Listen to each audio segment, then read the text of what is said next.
Pasensya ka na kung pupunta ko rito na walang pasabi. Huwag ka rin sana magagalit kay Remy. Pinilit ko siya na sabihin tong address ng bahay niyo.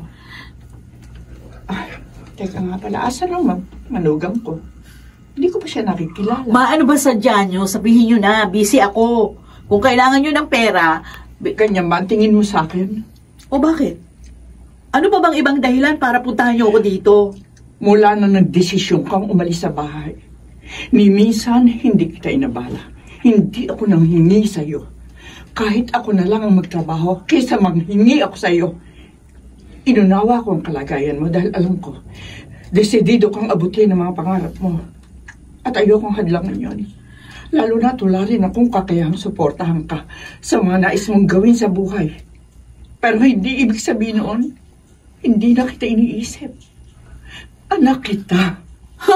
Kahit hindi mo kami inimbitahan ng kasal mo, pero may pakialam pa rin ako sa'yo.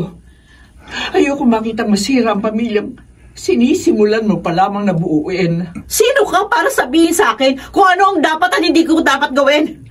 Di minsan wala kang ginawang tama. Ikaw ang dahilan kung bakit ako nasa sitwasyong ito at yung mga mali mong desisyon. Lahat ito dahil sa'yo. Ikaw ang gumawa ng kasalanan pero ako yung dumaranas ng kaparusahan.